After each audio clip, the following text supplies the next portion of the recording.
Hey guys, welcome back to my channel. My name is Steve, and I've got a couple of projects going here today, and I took them, both of them I took apart. I bought them both different times.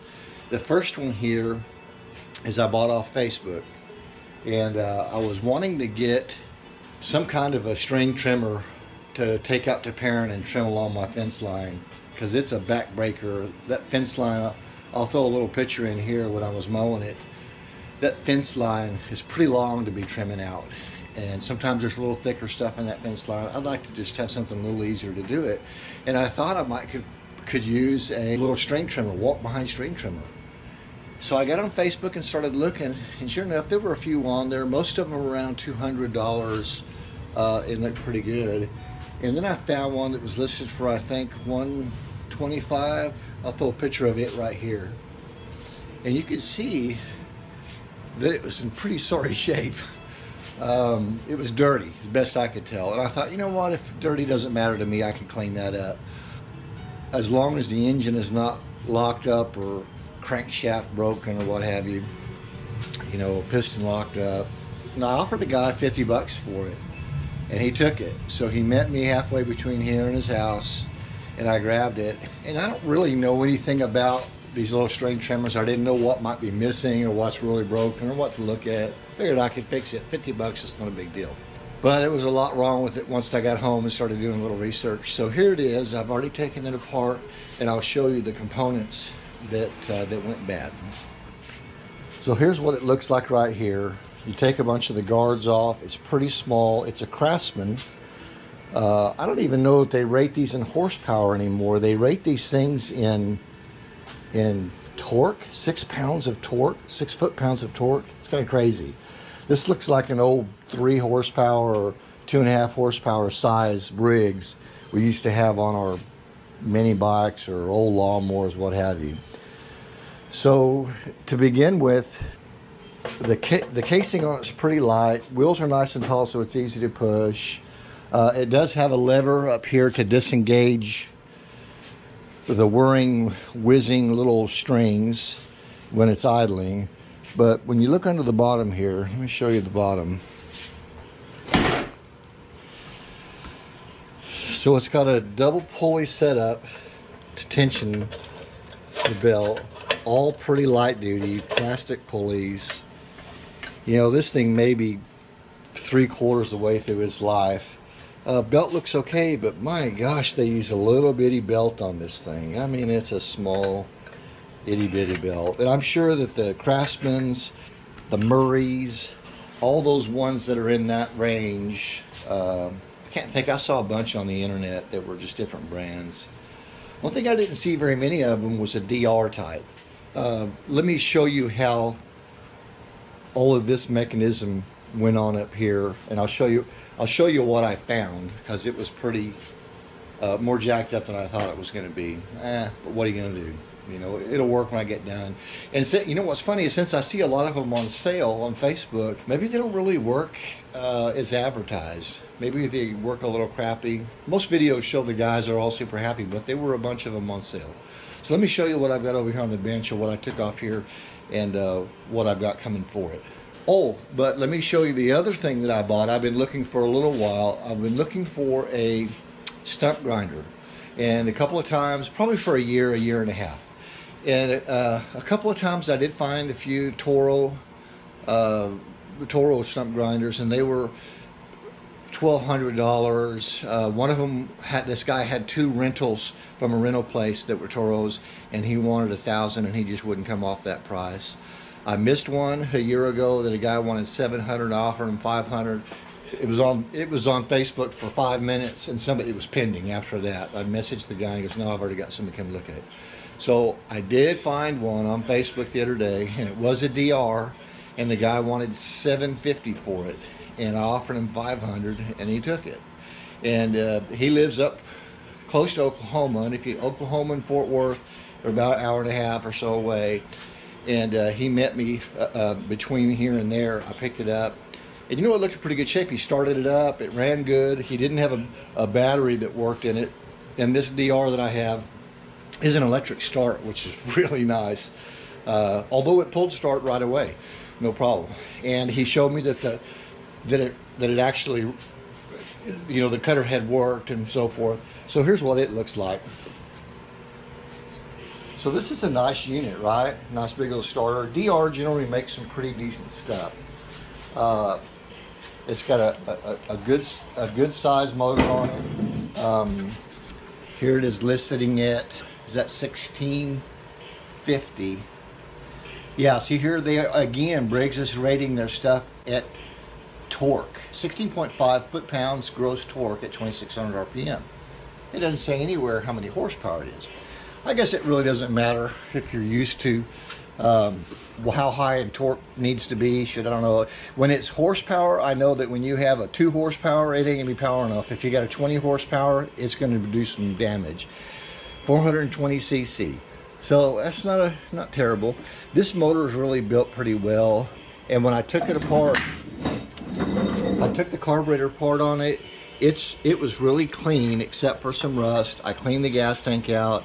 I sprayed the carburetor out with some carburetor spray, and boy, she does run good. As a matter of fact, here I'll start it up for you real quick.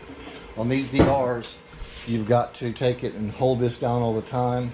I put a little stringy deal here in case I want to work on it and I can keep it held. And one tire locks. It's really a great design, and I think this is one of their mid models. A mid model only because it has a starter on it. So let's see how it starts.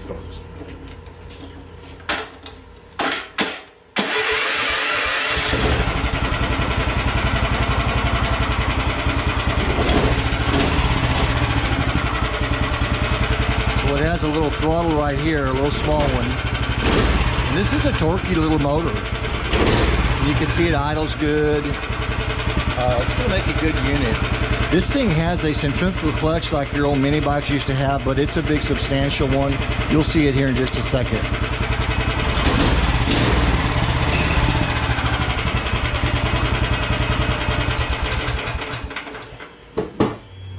So I went online on Amazon and I bought everything I needed to repair this, which wasn't much, and I'll show you in a second, and then got everything I really needed to repair this, oh, what do you call that, the spindle assembly on here with all the bottom stuff. Let me show you how that all went together. So the first thing I did was I pulled the air filter assembly off of it here, and it was just nasty. You probably never changed it out. It's got a pre-filter on it as well, which is nice. I mean, it's Briggs & Stratton did a good job of doing that. Pull this top cover off right here, and then take the 2 screws out that are on the front of the carburetor right here, small screws, and then and this little piece pops right off. This right here has a primer bulb. This primer bulb evidently pushes air into the float bowl area, which forces it up the little venturi tube so that you can prime it.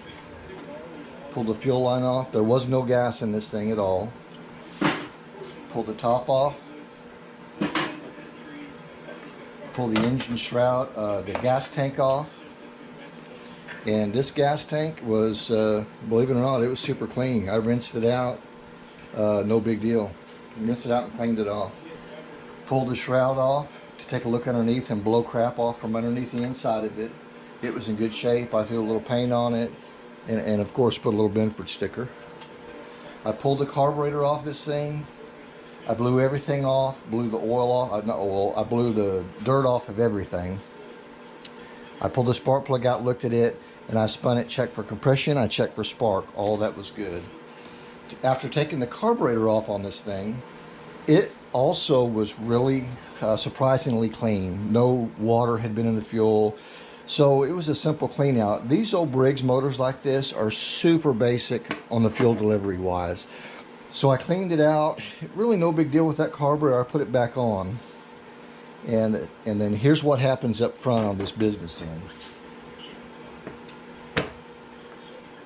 So the very first thing that I noticed on this was whatever mechanism was supposed to be on the bottom was clearly broken up, missing whatever was needed. This piece here was broken up, and it was a whole bunch of string and whatnot stuck inside of this, the spindle where the bearings and all that stuff is. So the first thing I did here was I took the cover off the front here, And then there were three bolts on one side and 3 on the other, small 5/16. 2 of these actually hold this assembly in place, and the one just holds this plastic guard in place. So after I took those 3 off, I had this. So this assembly here, which holds the double bearing setup, the pulley, you know, this is going to take some abuse. It's only a string trimmer, so it's not a lot of abuse. And it's not really very thick metal, as well as this housing is not very thick. And I'll have you notice on this back here where these wheels go on both sides, it's a solid mount. The nicer DR trimmers, they have this to where it pivots backwards and forwards so that you can get the trimmer kind of underneath a fence line, which makes a ton of sense. So here's what the head assembly looked like when I took it apart. So the first thing comes off is this upper plate with the shroud on it, or the guard. Took 4 bolts off of it. It slides out of place, and the spindle assembly is standalone right here. Now I didn't really know what was necessary for this assembly or even really how it worked, and so now that I know a little bit how it looks, I looked online and I looked on Amazon to see what kind of stuff was available for it. And this part right here that the string hooks into, the cheapest I could find was about $50, $54 on Amazon. Here's a picture of what that looks like. Okay, now the other part that I really know I needed, I wanted to figure out what was on the bottom of this thing. And here's a picture of what that looks like. I think it was about 20 bucks. And I knew I was going to need that. And it is a half moon piece, plastic, pretty cheaply made. I think they all kind of use the same thing. Some of them have bearings, so when you tighten this nut up, this thing is free to spin on the ground, so you keep a certain height. So this bolt comes off, and it's a special bolt, shouldered, and it's made a certain way. This comes off, which is a special component. It's got a square cut to it for going this square shaft. And then when I pulled this piece off, I noticed that it had a bearing in it as well. It's locked up. And so I was going to try to find one of these that had a bearing, put it back on there the right way. Then looking at this, it didn't really seem to want to pull off very well.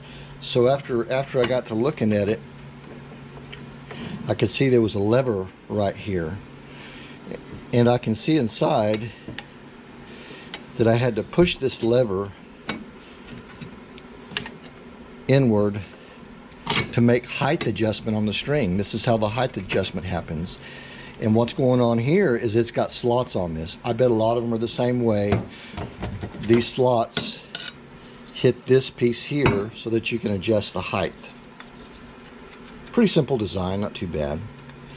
And after I got this off, the 2 things I was disappointed to know was that it looks like they used some kind of a rubber or urethane of some kind maybe here in the middle, so that this part here has a little give where the shaft is compared to where the string is, maybe, but I can see it's cracked up real bad.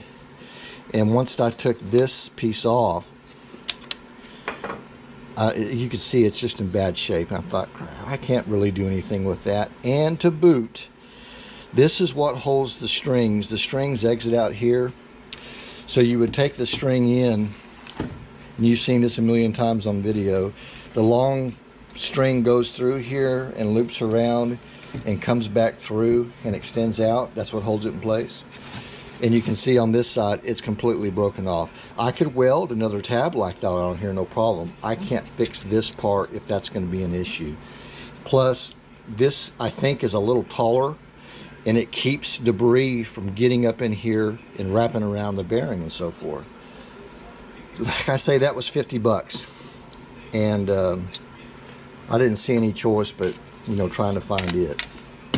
The next thing I did is after I had it off here, The bearings themselves, I realized at that point the bearings were toast. Bearings are not really very expensive, and you can buy some good quality ones on Amazon, but it's just dollar signs every time I'm throwing something else into it. I enjoy doing it, but it's just, my gosh. So after taking the top pulley off, it's keyed on there. It's real simple, a little thin pulley, a little spacer for it. And then I was able to drive this piece out. And at first I was taking this and using a brass drift on here to hit it out, and it was pretty tight in there, and I almost started mushrooming the threads out, and it kind of pushed it off to one side. And I thought, instantly at that point I realized this shaft, which does take a tremendous amount of abuse generally, it's pretty soft metal. So I was able to drive this piece out of here, and then the bearing, the way this is made, this spacer part's made on there, and then this other bearing I was able to just I'll show you what I did. I don't know if this will focus on there. There's a small snap ring that goes on this first. Snap ring comes off because it is not going in that direction. And then I just set this in here. Got my brass hammer.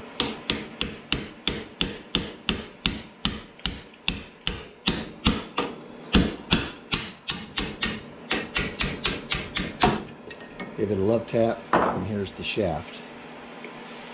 And this was, at that point, this was still bent. And I was thinking, man, I guess I'm going to have to buy that whole assembly. They make that whole assembly that you just saw me take apart. And it's around $100 for the whole thing. So I added up what the cost of the bearings were going to be, the price of the ball part on the bottom, and that hub assembly that holds the line. And it was around, I'll show you here right now in a second, it was 75 a buck so, and the whole thing was 100. And I was able to straighten this out to where it worked. It was fine. And so at that point I was going to start looking for bearings. So after cleaning this one bearing that still had a shield on it, the number on this thing was a 6203Z. So that means originally, I think the Z is for the type of seal that's on the outside, and it would have been a packed bearing. And they have one that's a 2Z or a ZZ, which is a steel cover on both sides. I'm pretty sure that I didn't see but one seal on both sides of these when I come off. This one here has not been out yet, and there is no seal on that inside. So I went ahead and ordered two, and I ordered a Timken. Tried to find some SKFs because I think the SKFs are made in America. Timkens are still a China or Japan. Good quality though. And I have found, just for your information, that when you buy those cheap bearings on Amazon, the really dirt cheap ones, they will not last very long. I did a deck in another video, a mower deck, and I replaced the spindle bearings with some cheap ones from Amazon, and they didn't last at all. Maybe 6 or 7 mowings, light mowings actually. So I ordered 2 good bearings. Let me show you what I did for the parts on this thing real quick.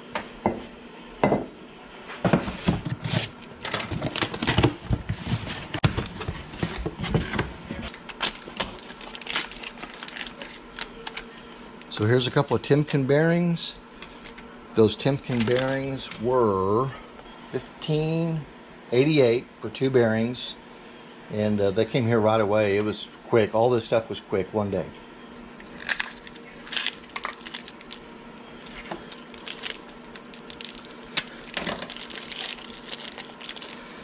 Yeah, nice bearing right there. Timken 6203ZZ. So let's look at something here. Oh, you know, that's going to be just perfect. Okay, good enough. So there's the bearings. The next part was the hub here. Let's check the hub out. So I looked everywhere for the hub. I looked on eBay. I looked, sorted it through Amazon, least expensive.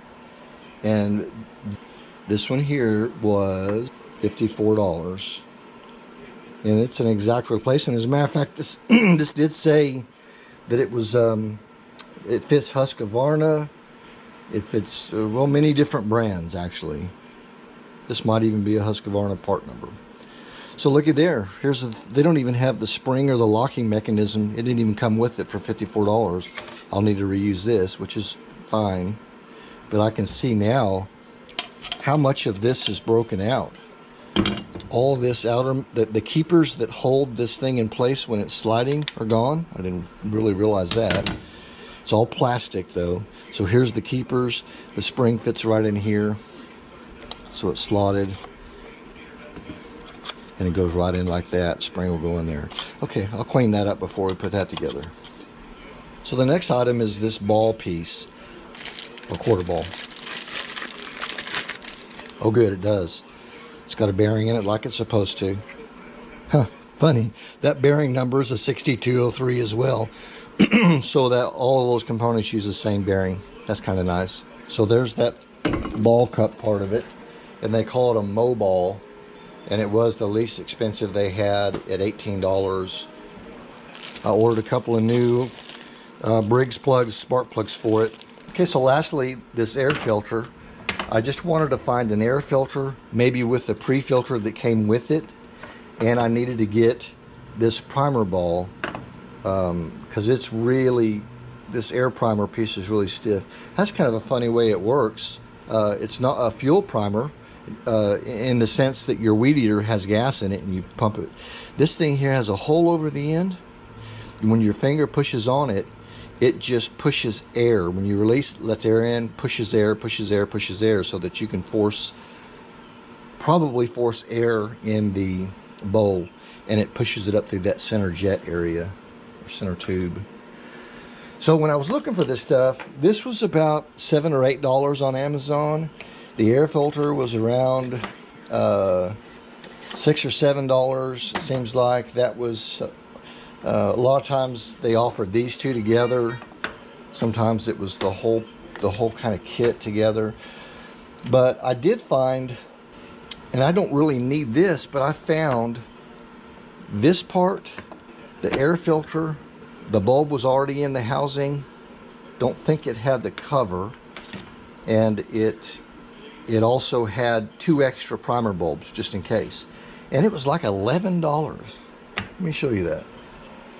So it says 15. I'm pretty sure that kit right there was 11 before, because sometimes they run these things at 10% off, 5% off.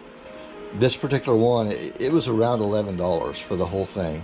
So you can search this stuff on the internet. It's just out, it's all out there on the Amazon, and it's super cheap. Yep, 2 new little bulbs, nice new air filter, and this housing. Oh, that's right. This one here has the little crankcase vent tube in it as well, which sometimes these rot and break and whatnot. I thought it's nice to have that, the kit that had it. Okay, so there you are. There's the prices on that stuff. It was really quick to get, simple, simple, simple. And let's throw all this back together real quick. I'll show you how it goes together.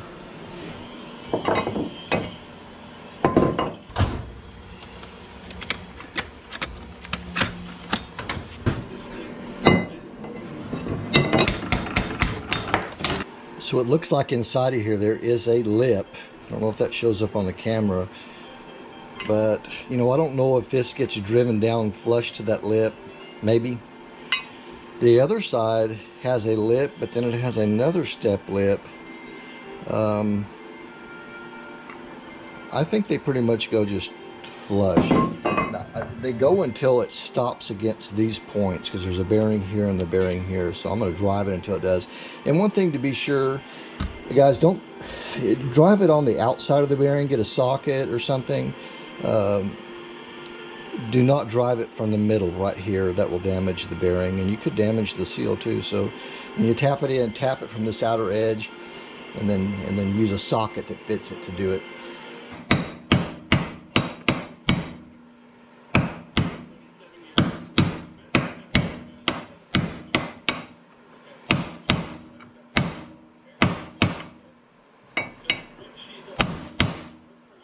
That bottomed all the way out against that little lip.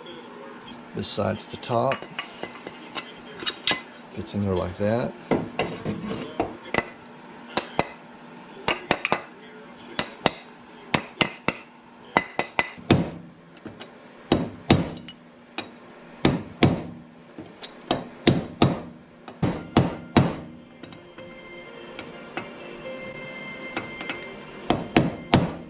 It really feels like that's up against that lid. But this has a little bit of play.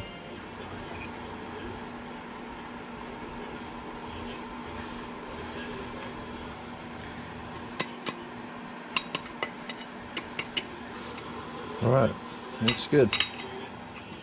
All right, next step, let's put this top pulley on. It was a spacer pulley, flat washer, lock washer, nut.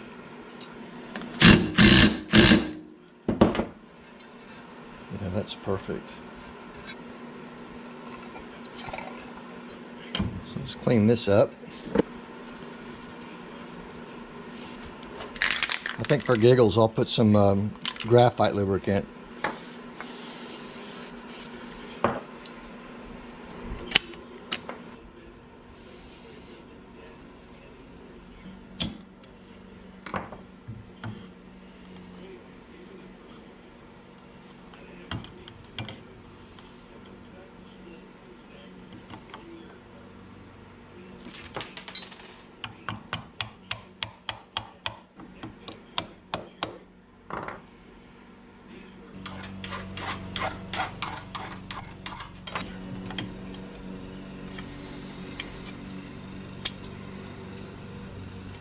That'll work. Look at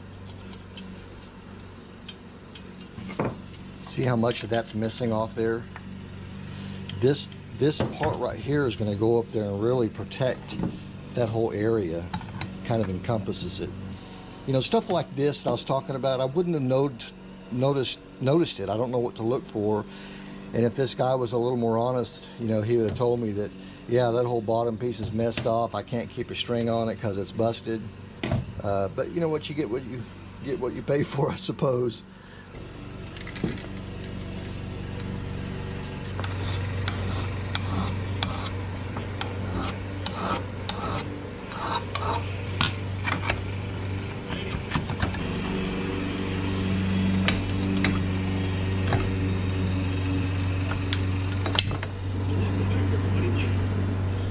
See how that is? You can adjust the height of that string right there, and it'll fit whatever. There's the first slot. That's going to be the closest to the ground, all the way up to the top.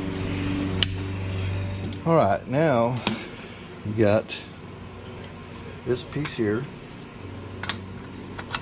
It's just like that, that, and then this.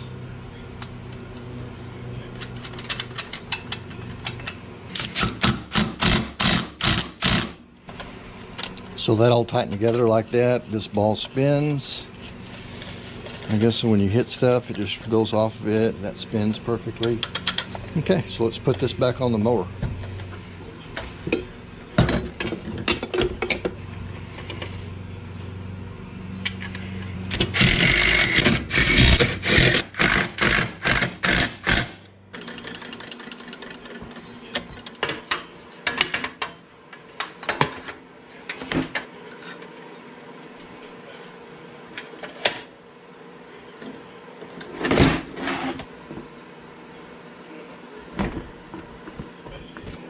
Alright, so one thing on this particular model, I wasn't real sure how that little guard right here, belt guard tensioner thingy, actually how it worked. So I had it just like this, and that would not work. It goes like this.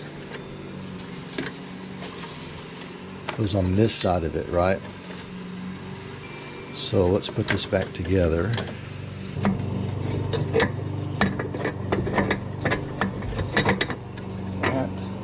Do a little quick test here.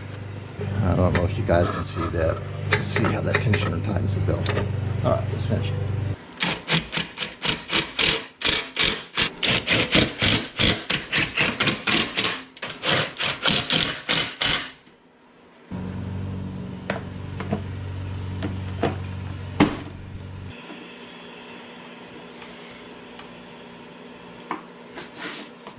All right, let's change this oil in this before we put it back together. It doesn't really have a drain plug. It may have one on the very bottom. Some of these old motors did. I'm going to put this rag here to catch some of it. I pulled the dipstick tube out.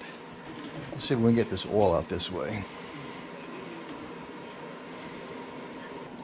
That's some black gold.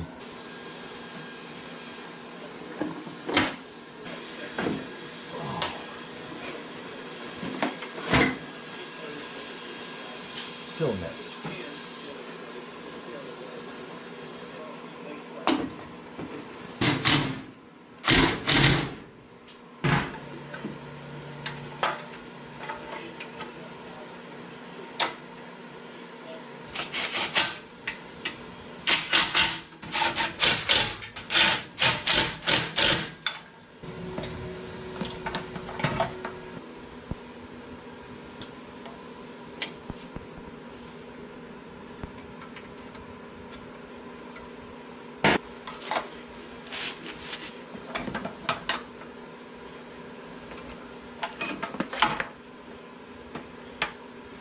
Little shoulders on these.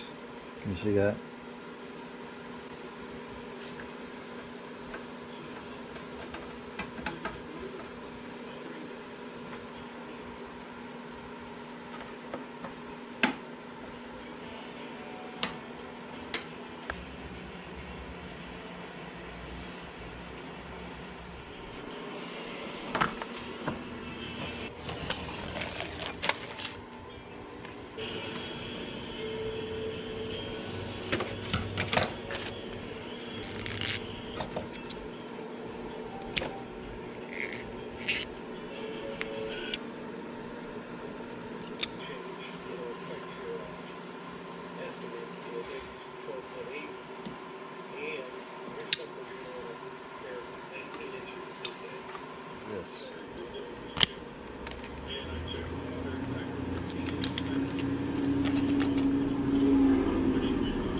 Why do they have that? Anybody know?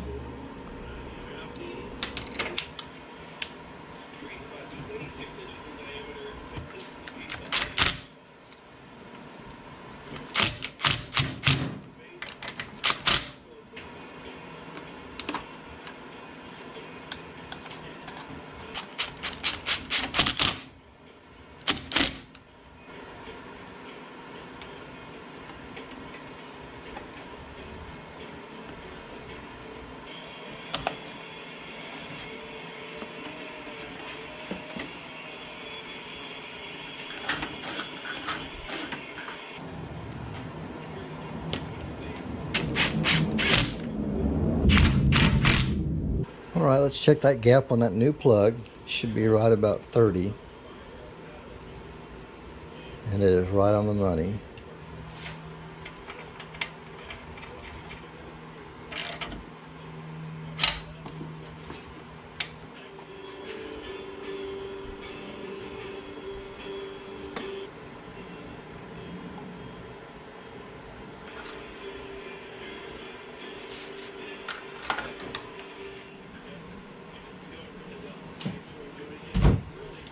Primes here.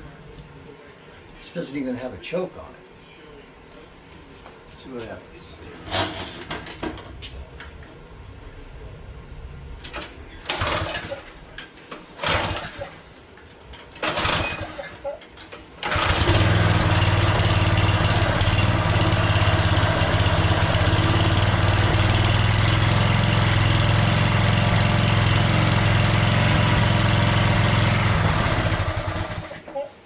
Alright, so that does not sound like that's spinning fast enough. So let's take a look at that throttle setting on here and see if we can raise that up a little bit by that governor spring or bending that assembly right there. Let's check that out.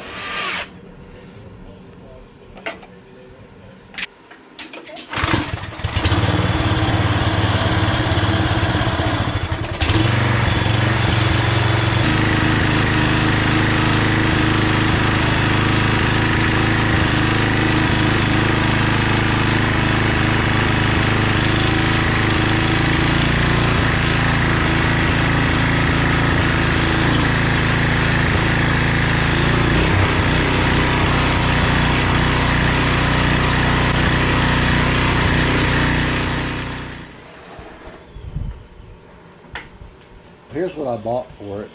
Oregon brand, 0.155 diameter, round wound spool wire. I don't know how long to cut it to make it fit within this area, so I'm gonna experiment real quick.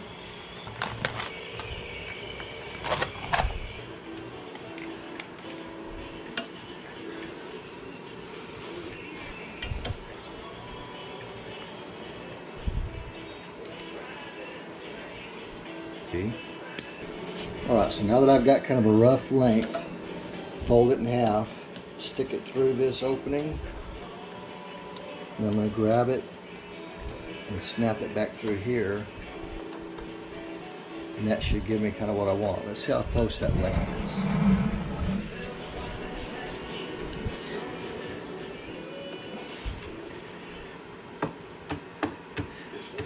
Yeah, you know, that might hit these back corners. Let's take a tad off.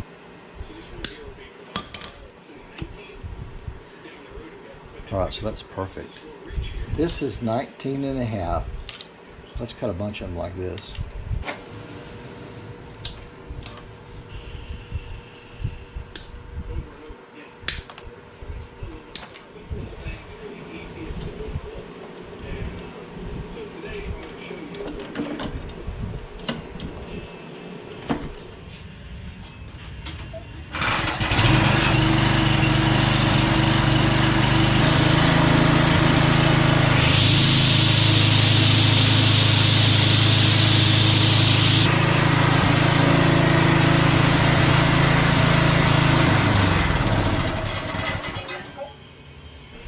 Alright, that works perfect. So let's move on to the DR. Let's see if we can get it ready. I want to take both of these out to pairing tomorrow. Alright, so let's take this cover off here real quick. And then I'll show you the tensioner assembly on here. So I did notice when I was putting this, took the gas tank off to clean it out, rinse it out. It's in good shape. When I took the gas tank off, there were a couple of bolts missing that hold it in place. This, you know, and I understand this thing goes through a lot of vibration, and I understand how that can happen. This cover was missing a bolt down here and was loose, and I get how that can happen too. But I'm pretty sure that he had this tensioner on here incorrectly, and I'll show you what I mean by that. So like I say, here's the pulley that was on it and what's left of it, and here's what that pulley should look like. At least I hope I ordered the right ones. These were also on Amazon, and actually it was 2 of them for like $12, and I just did it by measurement, so I think we're probably pretty good. I'm surprised that DR doesn't make this in a steel pulley, but you know, it probably doesn't necessarily have to be. So when I took this off, this pulley the spring was connected here, and if I remember right, this pulley was just sitting right about right here, and it does not go on this top side of this. Okay, so I went ahead and knocked this sleeve out of here, and I need to take off about an 1/8 inch, 1/16 of an inch, an 1/8 inch. So I put a piece of tape on here to kind of guide me a little bit. I'm going to use my bandsaw and kind of cut it. It doesn't have to be perfectly straight, and I can grind it with the angle grinder when I'm done afterwards. So let's try to cut it real quick though.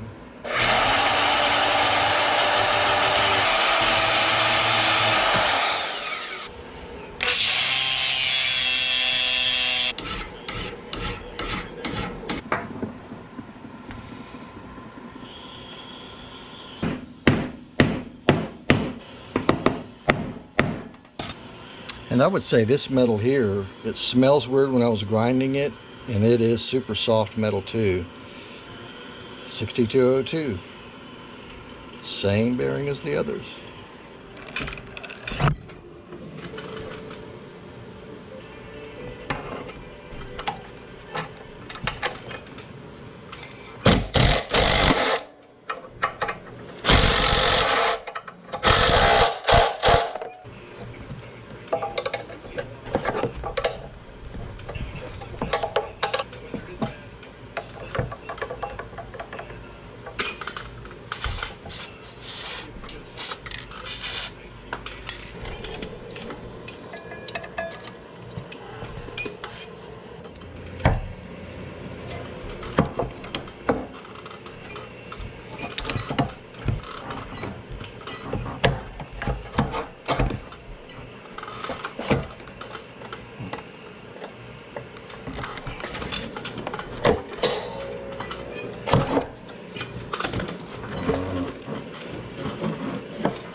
just like that. All right, let's try it, see if it works.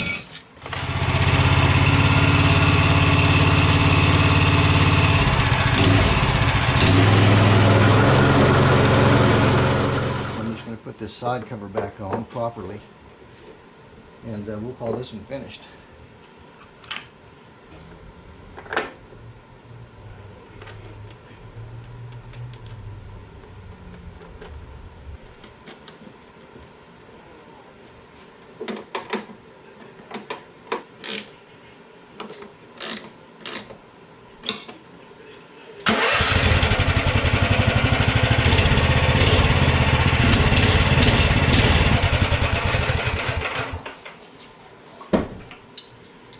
All right, let's go check them out, see if they work.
Alright, so let's go try this stump grinder out on these two stumps. There's a couple of stumps over here that are brush hog killers.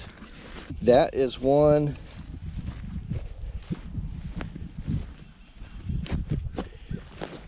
I don't think that is, but I know this one is. So let's, you know what, let's start on this one right over here.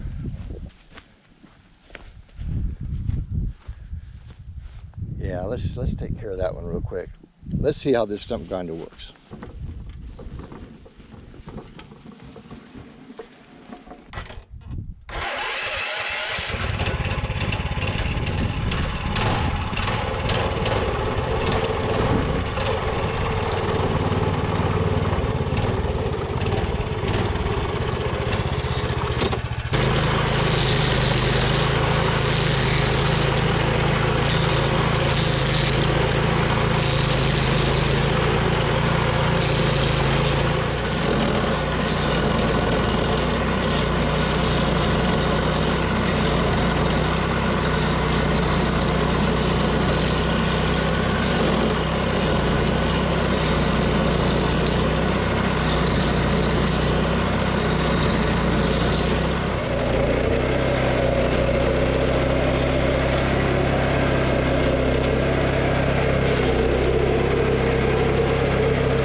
there you go, man.